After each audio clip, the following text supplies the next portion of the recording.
from Nashville, Tennessee. I'm a Northwest baby, the North Side and the West Side.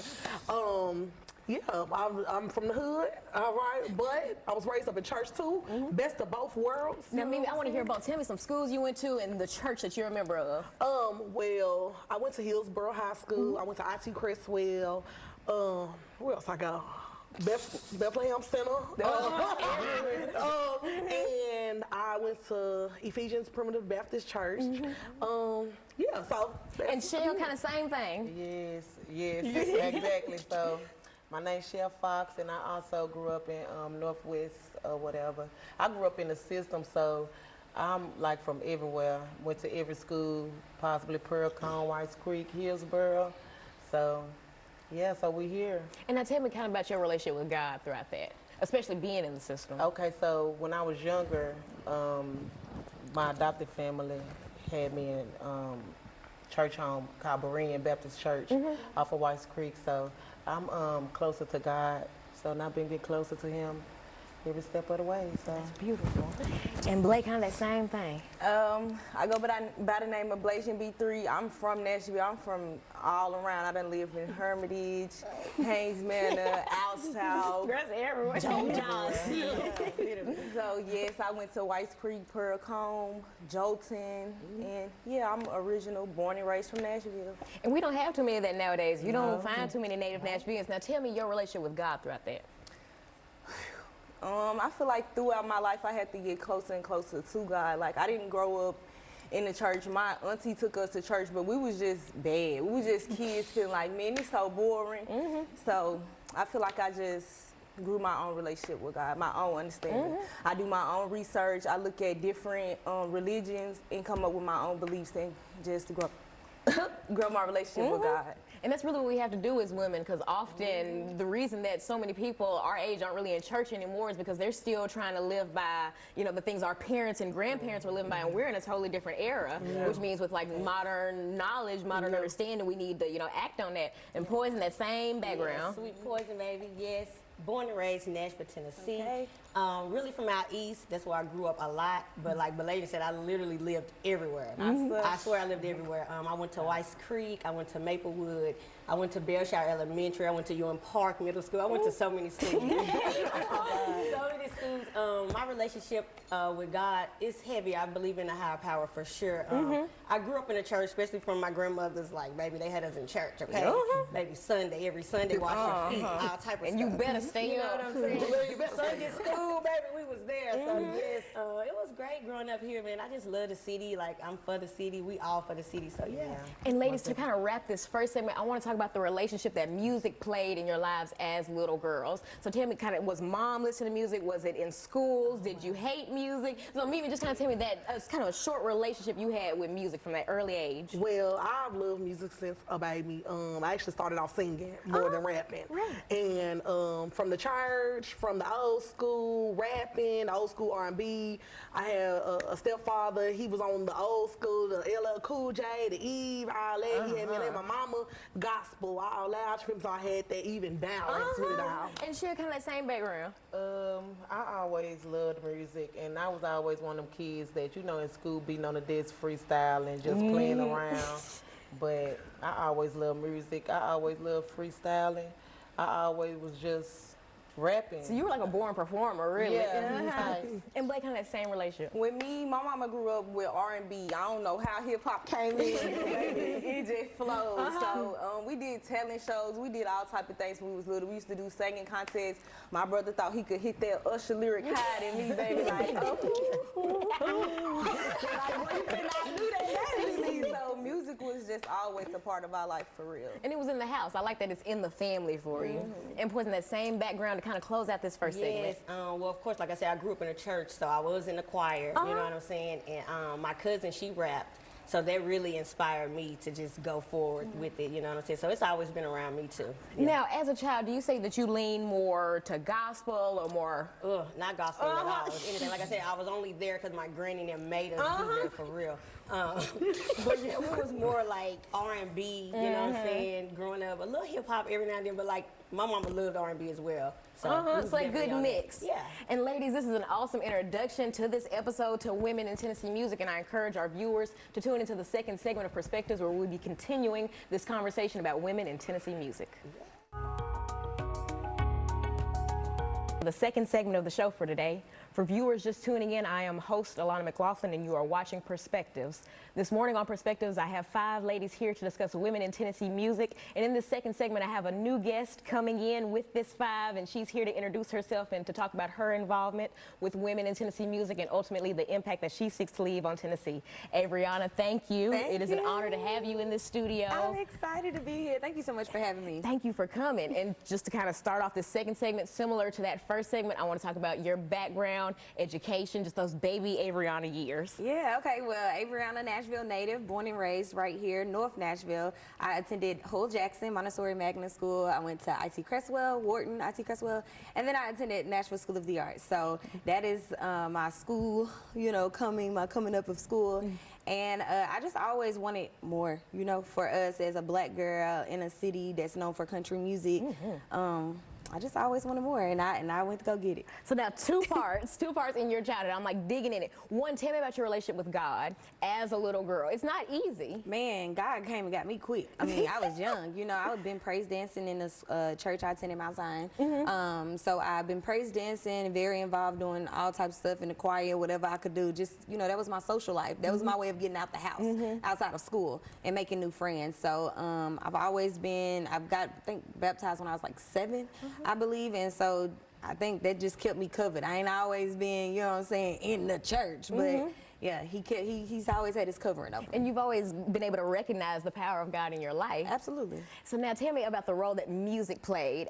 Now this, I really got to split this into 2 parts because you went to NSA. Of course. And you know, like I love you to death because I went to NSA. I know. I was like, now when did you go to NSA? How did I miss you? Girl, I am like a baby compared to you. But I want to talk about the relationship that music played in the house just as a child, and then how that kind of affected you at NSA, how that kind of inspired you to really pursue NSA. Yeah, well, I want to say NSA literally molded me to be super well-rounded. Well, I was growing up, I only listened to hip-hop. So in the house, I had DMX tapes, like, you know, I was listening to Aaliyah, I had Missy Elliott, you know, Maya, like those are the 106 in Park. That was it. That's all how I watch music. So I was always tapped in with BT and like hip hop music. I never really listened to any other genre outside of gospel.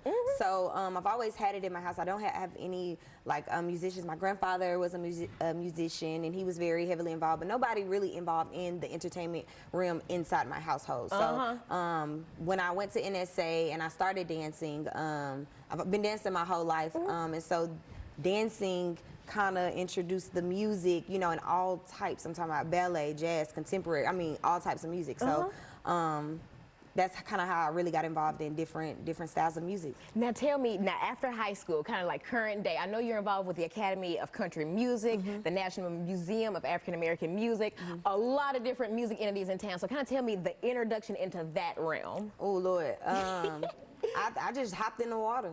Honestly, I just hopped in. I work with my friends, my you know, all these ladies you see up here. These are my friends. Like, these are my colleagues, but these are my friends. And so I noticed, I was watching Issa Rae maybe one day back when she was just starting her show, and she told me that we needed to stop trying to work like this, and we needed to work like this. Like, who is around you? And so when I like incorporated that, I went to do the studying, learning how to do whatever it is I wanted to do, and was like, hey, come on, let's put this together. Let's try to make it happen. So I want to say, just red carpets, you know, doing journalism, being involved in red carpets, that kind of like helped me. But my journalism background solidified me in music here in my city, if you will. And that's a great segue into your background. I want to talk about the Voice of Cashville, your brand, and really how you established that. Yeah.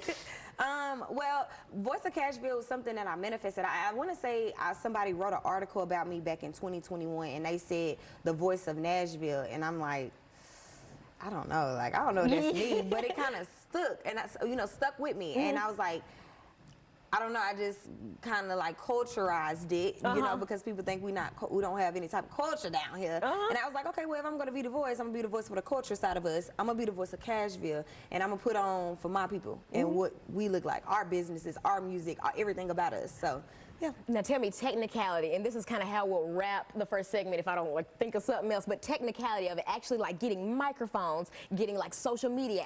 Where'd you even learn how to do all that? Middle Tennessee State University. So I studied journalism. I got my bachelor degree in 2017 from MTSU in multimedia journalism. And so, yeah, MTSU, MTSU, but even with the book knowledge though, actually like putting that on the ground, getting supporters, kind of tell me how you got that community support.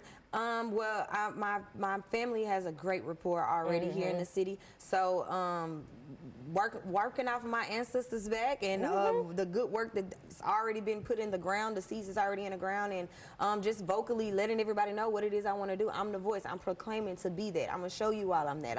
You know, so really just the work, putting in the work. And now we gotta shout out Coach Patton. For sure. Tell our viewers who may not be familiar with your father who he is, what he does, and his impact on Tennessee. Yes, so my dad is Coach Avery Patton. He is the head coach at East Nashville High School. He took the guys, they won, they were state champs, I want to say in 2022, and he's just been very impactful in the community since I was little. I seen him going to talk to juveniles, and like he's always had a basketball team, whether it's females or females or boys, and so I've always had family like that, just him nurturing them, cultivating them. I've always had distant or, you know, not, you know, not from the same mama, but I've always had family like that wasn't really family. There we go. That's the word, extended. I've always had extended family, you know, just through everybody. And that's a blessing, because with your dad having put so much into the city was like embracing you with open arms. Yeah, well, they're starting to know who I am, you know. I don't think starting to. Well, because I think I live under a rock and I've seen your work and been like, oh my gosh, like this is amazing. Thank you, I used to think like, how can I get on this? And then when you called me, I was like, oh my goodness, look at like the 180 of that, you know? Yes, I'm grateful. I'm so grateful, man. I'm just so grateful. I ain't trying to cry on this. And Averianna, to just close out the second segment, tell me about your inspiration behind Strictly for the Ladies. And I'm going to ask the ladies that same question, but your personal mission behind the album. Okay, so I was given a dream. Like, I had a dream. I saw it before it even manifested. I didn't know who it was. I knew it was not going to be a lot of girls. I wanted a lot of girls, but God was like, no. And he picked them. He handpicked them. I told each of them individually my goal, what I wanted to do, what it was for, and each female was with it. They was with it. They was down. It wasn't no obligations. It was just all pure love, all pure. If you want to be here, let's do it. Let's rock. And everybody continues and has been given 120%, and that's how we've been able to make the impact we've made thus far. And in our third segment, we're going to pick back up on what Strictly for the Ladies is, the ladies involved in it, and really the impact that all of you have had on Tennessee. So Averianna, thank you for this introduction, and I encourage our viewers to tune into the final segment of Perspectives, where we will be discussing women in Tennessee music. Welcome to the final segment of the show for today. For viewers just tuning in, you are watching Perspectives, and I'm your host, Alana McLaughlin. This morning on Perspectives, I have 5 artists here, local Nashville artists here to discuss their backgrounds, educations, and ultimately the impact that they seek to leave on Tennessee music as women.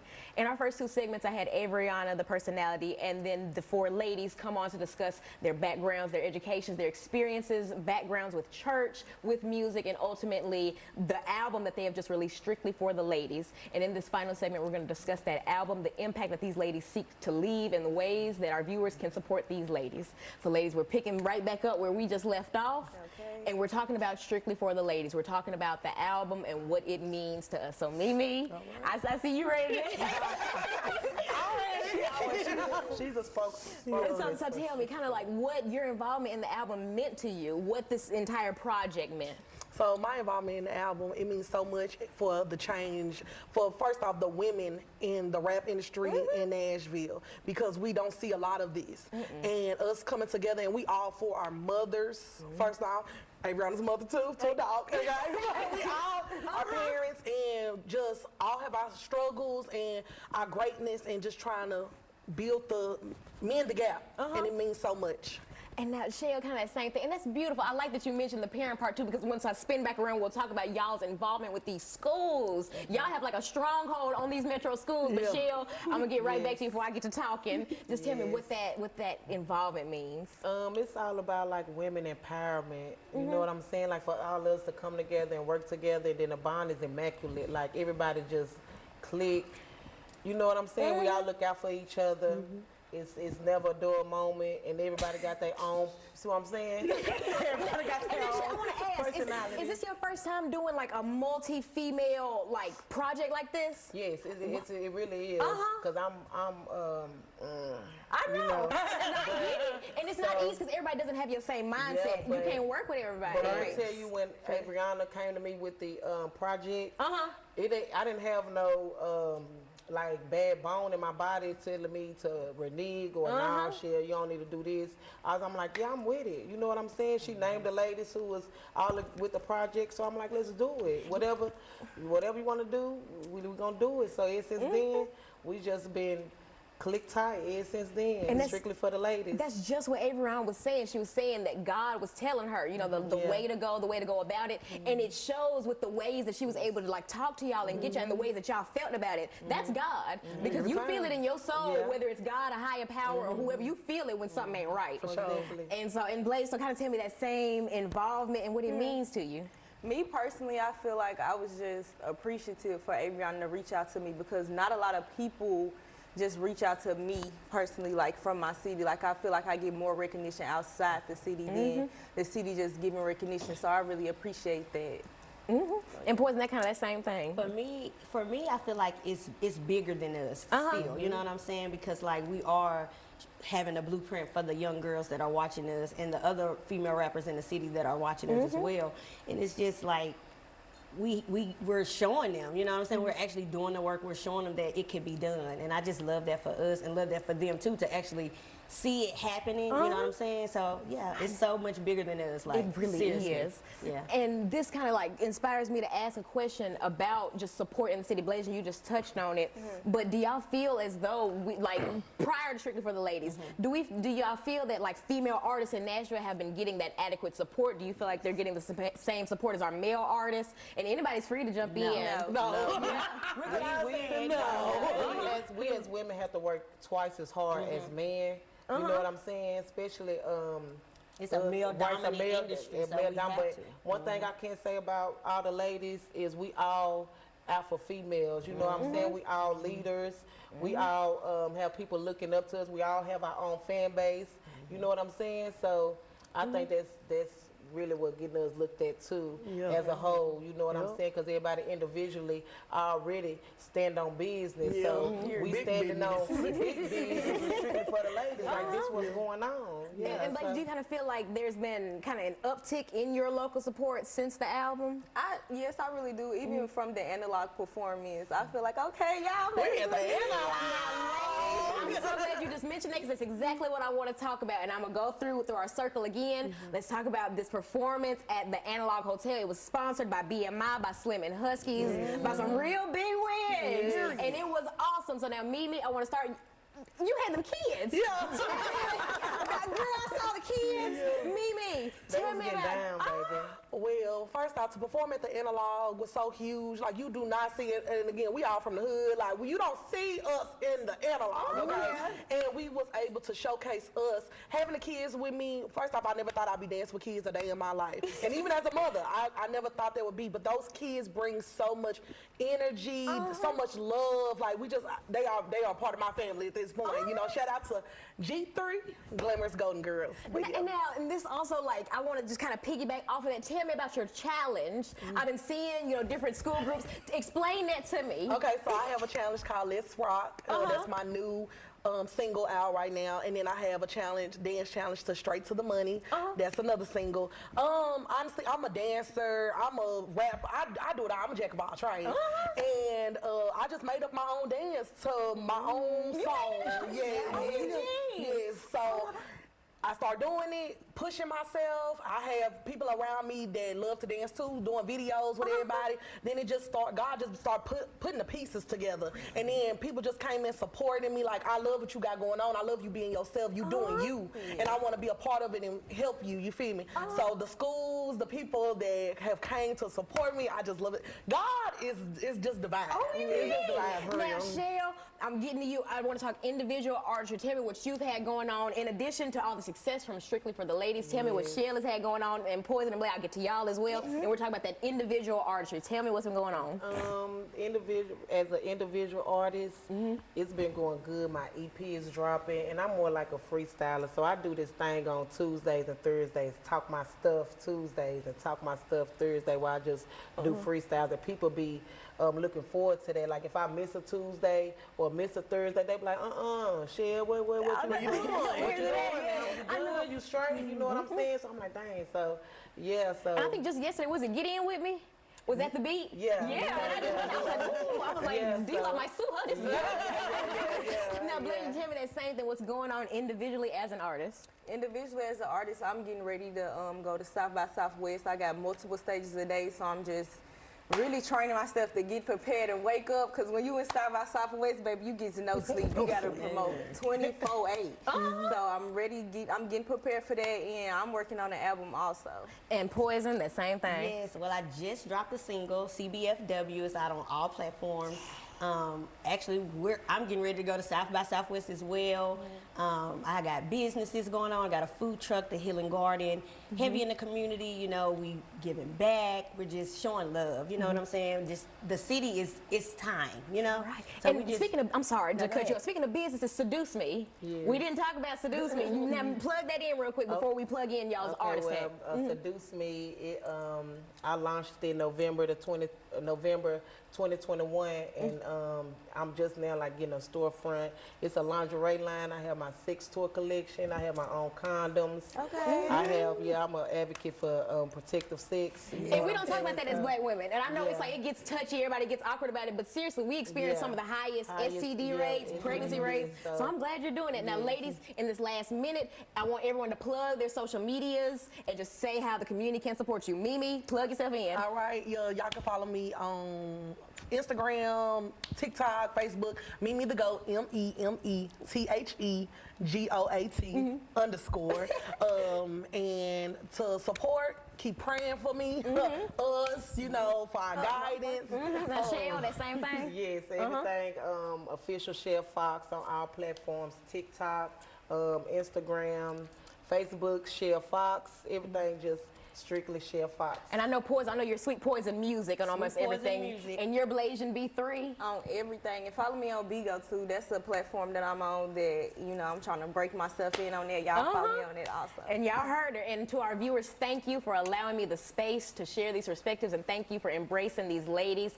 not just in our city, but in the studio this morning. I wish you a good morning.